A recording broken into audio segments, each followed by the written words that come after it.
കഴിഞ്ഞ ഒരു 3-4 മാസത്തിനിടയ്ക്ക് കേരളത്തിലെ സാംസ്കാരിക രംഗത്തുണ്ടായ ഏറ്റവും വലിയ വിസ്ഫോടനം അല്ലെങ്കിൽ സാംസ്കാരിക സുനാമി എന്താണെന്ന് ചോദിച്ചാൽ അത് റാപ്പർ വേടനാണ് എന്ന് ഞാൻ പറയും. ഇതിനു മുമ്പ് നമ്മളാരും കേട്ടിട്ടില്ലാത്ത ഒരു ഗായകൻ, അദ്ദേഹം തന്നെ എഴുതി, അദ്ദേഹം തന്നെ സംഗീതം സംവിധാനം നിർവഹിച്ച് അദ്ദേഹം തന്നെ ആലപിക്കുന്ന ചില ഗാനങ്ങളുമായിട്ട് മലയാളക്കരയെ കീഴടക്കിയത്. കേരള സർക്കാരിൻ്റെ എന്തോ ഒരു സാംസ്കാരിക പരിപാടിയിൽ പങ്കെടുക്കുന്നതിൽ നിന്ന് ഇദ്ദേഹത്തെ പിന്തിരിപ്പിക്കാൻ വേണ്ടി എക്സൈസുകാർ പുള്ളിക്കെതിരെ കഞ്ചാവ് കേസെടുക്കുകയും പിന്നീട് പോലീസുകാർ ഇദ്ദേഹത്തെ കസ്റ്റഡിയിൽ വെക്കുകയൊക്കെ ചെയ്തു.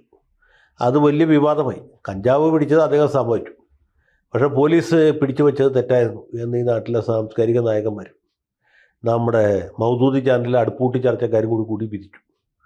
അപ്പോൾ സർക്കാർ ഡിഫൻസിലായി. ആ മന്ത്രി ബിന്ദു വേടനെ അഭിനന്ദിച്ചു. ഗോവിന്ദൻ മാസ്റ്റർ ഇദ്ദേഹം ഒരു ഇടതുപക്ഷ സാംസ്കാരിക പ്രവർത്തകനാണ് എന്നൊരു സൽസ്വഭാവ സർട്ടിഫിക്കറ്റ് കൊടുത്തു. മൗദൂദികൾ ഒരു ഭാഗത്തും സഖാക്കൾ മറുഭാഗത്തുമായിട്ട് വേടനെ എടുത്ത് ആകാശത്തോളം ഉയർത്തുന്ന കാഴ്ചയാണ് നമ്മൾ കണ്ടത്. അപ്പോൾ ചില കൂതികൾ അതിനെ എതിർത്തു. ഈ വേടൻ ഒരു നല്ല മാതൃകയല്ല, ഇയാളുടെ പാട്ടുകളും നല്ലതല്ല, അയാൾക്ക് പാടാനും അറിയില്ല എന്നൊരു വിഭാഗം. ഇവയാൾ കഞ്ചാവ് അടിച്ച് പാടുന്ന ആളാണ്, അല്ലെങ്കിൽ കള്ളു കുടിച്ച് പാടുന്ന ആളാണ്, അതുകൊണ്ട് അയാളുടെ പാട്ട് ശരിയല്ല എന്ന് വേറൊരു കൂട്ടർ. അങ്ങനെ ഇരിക്കുമ്പോഴത്തേക്കും വേടൻ്റെ അത്യുത്കൃഷ്ടമായ കാവ്യങ്ങൾ കാലിക്കറ്റ് യൂണിവേഴ്സിറ്റി പാഠപുസ്തകത്തിൽ ചേർക്കാൻ താല്പര്യപ്പെടുന്നു. അതിനെതിരെ പരാതി വരുന്നു. സുപ്രസിദ്ധ ഭാഷാ പണ്ഡിതനും സാഹിത്യ നിരൂപകനുമായ ഡോക്ടർ എം ബഷീർ ഇത് പരിശോധിച്ച് ഇയാളുടെ കവിത സ്കൂളിൽ പഠിപ്പിക്കാനും കൊള്ളില്ല, കോളേജിൽ പഠിപ്പിക്കാനും കൊള്ളില്ല, പഠിപ്പിക്കാനേ കൊള്ളില്ല എന്ന് പറഞ്ഞ് പാഠപുസ്തകത്തിൽ നിന്ന് ഒഴിവാക്കുന്നു. ഇതൊന്നും കുട്ടികൾക്ക് പഠിക്കേണ്ട കാര്യമല്ല. ഇതിന് അമേരിക്കയിലെ നീഗ്രോകളുടെ ഈ ലിബറേഷൻ മ്യൂസിക്കുമായിട്ട് താരതമ്യം ചെയ്യേണ്ട കാര്യവുമില്ല. ഇതൊന്നും ഇതിൽപ്പെട്ട കാര്യമല്ല. അപ്പോൾ മാത്രമല്ല, BA ഫസ്റ്റ് ഇയർ പഠിക്കുന്ന കുട്ടികൾക്ക് താരതമ്യ പഠനം നടത്താനുള്ള പ്രാപ്തിയും ഉണ്ടാകില്ല. മലയാള ഭാഷ തെറ്റുകൂടാതെ എഴുതാൻ അറിയാവുന്ന കുട്ടികൾ കുറവാണ്, പിന്നീട് താരതമ്യ പഠനം നല്ല രസമായില്ല എന്ന് പറഞ്ഞ് ബഷീർ സാർ റിപ്പോർട്ട് കൊടുത്തു. അവിടെ ബഷീർ ഇവരുടെ വലിയൊരു വിരോധിയായിട്ട് മാറി. അവരൊക്കെ ബഷീറിനെ എതിർക്കാൻ തുടങ്ങി. മൗദൂദി ചാനലടക്കം എം ബഷീറിന് മലയാളം അറിയില്ല, പുള്ളിക്ക് സംസ്കാരമില്ല, അദ്ദേഹത്തിന് സാഹിത്യത്തെപ്പറ്റി യാതൊരു ഗ്രാഹ്യമില്ല, അദ്ദേഹം ഒരു മലയാള അധ്യാപകനല്ല എന്നുള്ള രീതിയിലുള്ള ചില വ്യാഖ്യാനങ്ങൾ പടച്ചു വിട്ടു. പുള്ളി ഇതൊന്നും ഗവനിക്കുന്ന ആളല്ല, അതുകൊണ്ട് കുഴപ്പമില്ല. ഏതായാലും ഇങ്ങനെ വേടവിരുദ്ധന്മാരും വേട ആരാധകരും എന്ന് പറഞ്ഞ് കേരളത്തിലെ സാംസ്കാരിക രംഗം ഇങ്ങനെ മൊത്തത്തിൽ നെടുകെ പിളർന്നു. അങ്ങനെ നിൽക്കുന്നു. ഒരു കൂട്ടർ ഇവിടെ വേടനെ ഇങ്ങനെ ദൈനംദിന അടിസ്ഥാനത്തിൽ പ്രകീർത്തിച്ചുകൊണ്ടിരിക്കുന്നു. അപ്പോഴാണ് ദേണ്ടേ വേടനെതിരെ ഒരു സ്ത്രീ വെച്ചാൽ വെറൊരു സ്ത്രീയല്ല, ഒരു ഡോക്ടർ പീഡന ആരോപണവുമായിട്ട് വന്നിരിക്കുകയാണ്. വേടൻ എന്നു പേരുള്ള ഈ ഗായകൻ ഇവരെ സ്നേഹം നടിച്ച് വശപ്പെടുത്തുകയും അവരുടെ ഇഷ്ടത്തിന് വിപരീതമായി, അവരുടെ ഇംഗിതത്തിനെതിരായി 5 തവണയോ മറ്റോ പീഡിപ്പിക്കുകയും ചെയ്തു എന്നാണ് പറയുന്നത്. പീഡനം കഴിഞ്ഞിട്ട് കുറച്ച് ആളായി. പക്ഷേ ഈ വേടന് പ്രത്യേകിച്ച് ഇപ്പോൾ സമീപകാലത്ത് കിട്ടിയ വലിയൊരു മാധ്യമ ശ്രദ്ധ മുൻനിർത്തിയാണ് അവർ ഈ ആരോപണം ഉന്നയിച്ചത്. പീഡനത്തിന് ആരോപണം ഉന്നയിക്കാനായിട്ട് എത്ര കാലതാമസമൊന്നുമില്ല, എത്ര നാൾ കഴിഞ്ഞിട്ടാണെങ്കിലും ഉന്നയിക്കാം. 6 കൊല്ലം കഴിഞ്ഞിട്ടോ 9 കൊല്ലം കഴിഞ്ഞിട്ടോ ഉന്നയിക്കുന്ന കേസും നിലനിൽക്കുമെന്നാണ് സുപ്രീം കോടതി പറഞ്ഞിട്ടുള്ളത്. അപ്പോൾ അതുകൊണ്ട് പീഡനത്തിൻ്റെ പിറ്റേ ദിവസത്തിൻ്റെ പരാതി കൊടുക്കണമെന്ന് ഒരു സ്ഥലത്തുമില്ല. അങ്ങനെ പരാതി കൊടുത്തിരിക്കുകയാണ്. പോലീസ് കേസ് രജിസ്റ്റർ ചെയ്തു. വേടനെ അറസ്റ്റ് ചെയ്തിട്ടില്ല. അറസ്റ്റ് ചെയ്യാതിരിക്കാൻ സാധ്യതയുണ്ട്. വേടനെ പോലെ ഒരാൾ, പ്രത്യേകിച്ച് ഇടതുപക്ഷക്കാരൻ, ഒരു സാംസ്കാരിക പ്രവർത്തകൻ, ഭാവി തലമുറയുടെ ഒരു മാർഗദീപം, ഒരു ധ്രുവ നക്ഷത്രമായിട്ടുള്ള ഒരാളെ പോലീസ് അങ്ങനെ ഓടിച്ചിട്ട് അറസ്റ്റ് ചെയ്യുമെന്ന് എനിക്ക് തോന്നുന്നില്ല. പ്രത്യേകിച്ച് CPMൻ്റെ എറണാകുളം ജില്ലാ സെക്രട്ടറി, സംസ്ഥാന സെക്രട്ടേറിയറ്റ് മെമ്പർമാരും മന്ത്രി രാജീവിനെ പോലുള്ള ചിന്തകന്മാരൊക്കെ ഉള്ളതുകൊണ്ട് തൃക്കാക്കര പോലീസ് അങ്ങനെ ഓടിച്ചിട്ട് പിടിക്കാനുള്ള സാധ്യത വളരെ വളരെ വിദൂരമാണ്.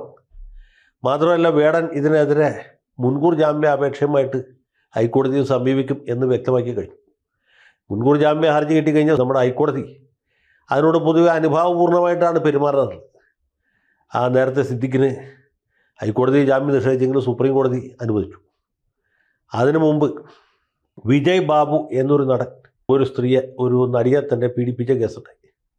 അതിലും ഇയാൾ ഇന്ത്യക്ക് വെളിയിൽ പോയി, പിടികൊടുക്കാതിരിക്കാൻ വേണ്ടി രാജ്യത്തിന് പുറത്തു പോയി. എന്നിട്ട് പോലും പുള്ളിക്ക് ജാമ്യാപേക്ഷ അനുവദിച്ച് ജാമ്യം കൊടുത്തു. പുള്ളി നാട്ടിൽ വന്നിട്ട് ഈ പരാതി ഉന്നയിച്ച നടിയടക്കം വെല്ലുവിളിച്ചുകൊണ്ട് ഫേസ്ബുക്കിൽ പോസ്റ്റ് ഇടുകയും മറ്റുമൊക്കെ ഉണ്ടായി. അങ്ങനെയൊക്കെ ചെയ്യുന്ന ആളുകളുടെ ഈ നാട്ടിൽ വേടനെ പോലെ ഒരു ചിന്തകന് സ്വാഭാവികമായിട്ടും ജാമ്യം കിട്ടേണ്ടതാണ്. ജാമ്യാപേക്ഷ അവിടെ ചെല്ലുമ്പോൾ തന്നെ ഹൈക്കോടതി ജഡ്ജി എഴുന്നേറ്റ് നിന്ന് വേട വെറുതെ പോകണ്ട എന്ന് പറഞ്ഞ് ജാമ്യം അനുവദിച്ചു ഉത്തരവാകുമെന്നാണ് എൻ്റെ പ്രതീക്ഷ. ഇദ്ദേഹത്തിനെതിരെ പരാതി കൊടുത്ത സ്ത്രീയെക്കുറിച്ച് പലവിധ അപവാദ പ്രചരണങ്ങളും നാളെ മുതൽക്ക് ഇപ്പം തന്നെ തുടങ്ങിക്കഴിഞ്ഞു സാമൂഹ്യ മാധ്യമങ്ങളിൽ പ്രചരിക്കും. അതിനൊന്നും യാതൊരു സംശയവുമില്ല. കാരണം ഈ പരാതി കൊടുക്കുന്നവരുടെ ഭാഗത്തല്ല, പരാതിക്ക് പാത്രീഭൂതരാകുന്ന ആളുകളെക്കുറിച്ചല്ല, ഈ പ്രതിസ്ഥാനത്ത് നിൽക്കുന്ന ആളുകളോടാണ് നമ്മുടെ നാട്ടിലെ ആളുകൾക്ക് പൊതുവെ സഹാനുഭൂതിയും പ്രതിപത്തിയും. ഇതുകൊണ്ടൊന്നും വേടനെ കൊടുക്കാൻ പറ്റും എന്ന് ഞാൻ വിചാരിക്കുന്നില്ല. കാരണം വേടനെ വെച്ച കെണിയിൽ ഈ പരാതിക്കാരി കൊടുക്കാനാണ് സാധ്യത. നാട്ടിലുണ്ടായിട്ടുള്ള ഇതുവരെ ഉള്ള സംഭവങ്ങളുടെയൊക്കെ പശ്ചാത്തലത്തിൽ ആ വേടൻജിക്ക് തീർച്ചയായിട്ടും ഹൈക്കോടതി ജാമ്യം അനുവദിക്കും. ഇനി ഹൈക്കോടതി കൊടുത്തില്ലെങ്കിൽ സുപ്രീം കോടതി കൊടുക്കും. ആരും കൊടുത്തില്ലെങ്കിൽ മന്ത്രി ശിവൻകുട്ടിയും ബിന്ദു കൂടി കൊടുക്കും എന്നാണ് എൻ്റെ പ്രതീക്ഷ. പിന്നെ CPM-ൻ്റെ സംസ്ഥാന കമ്മിറ്റി ഒന്നടങ്കം സഖാവിൻ്റെ പിന്നിൽ ഉറച്ചു നിൽക്കും. ഒരുപക്ഷെ വരുന്ന നിയമസഭാ തെരഞ്ഞെടുപ്പിൽ അദ്ദേഹത്തിന് ഇടതുമുന്നണിയോ വലതുമുന്നണിയോ സീറ്റ് കൊടുക്കാനുള്ള സാധ്യത പോലും നമുക്ക് തള്ളിക്കളയാൻ പറ്റുകയില്ല. ഏതായാലും വേടൻ അഗ്നിശുദ്ധി തെളിയിച്ച് പുറത്തു വരട്ടെ, അദ്ദേഹത്തിൻ്റെ സൽകീർത്തി ലോകം പ്രചരിക്കട്ടെ, അദ്ദേഹത്തിൻ്റെ എല്ലാ കവിതകളും പാഠപുസ്തകത്തിൽ ഉൾപ്പെടുത്തട്ടെ. 1ാം ക്ലാസ് മുതൽക്ക് MA വരെയുള്ള എല്ലാ ക്ലാസ്സിലും കുട്ടികൾ വേടൻ്റെ ഗാനവും വേടൻ്റെ സംഗീതവും ആസ്വദിച്ച് പുതിയ ഒരു തലമുറ ഉയർന്നു വരട്ടെ. വരുന്ന സംസ്ഥാന ബഡ്ജറ്റിൽ സഖാവ് ബാലഗോപാൽ കഞ്ചാവിൻ്റെ നികുതി പൂർണ്ണമായിട്ട് എടുത്തു കളയട്ടെ.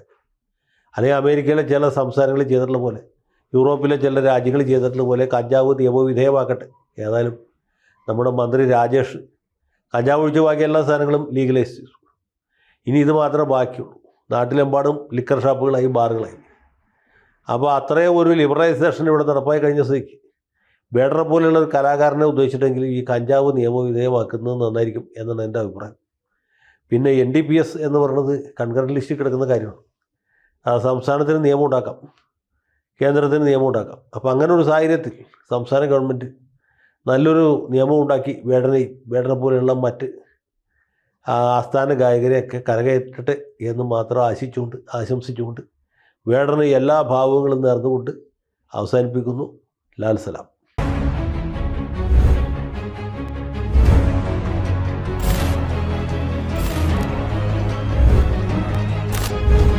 കൂടുതൽ വാർത്തകളും വിശേഷങ്ങളും നിങ്ങളിലേക്ക് എത്താൻ ABC മലയാളം സബ്സ്ക്രൈബ് ചെയ്യുക, ബെൽ ബട്ടണും അമർത്തുക.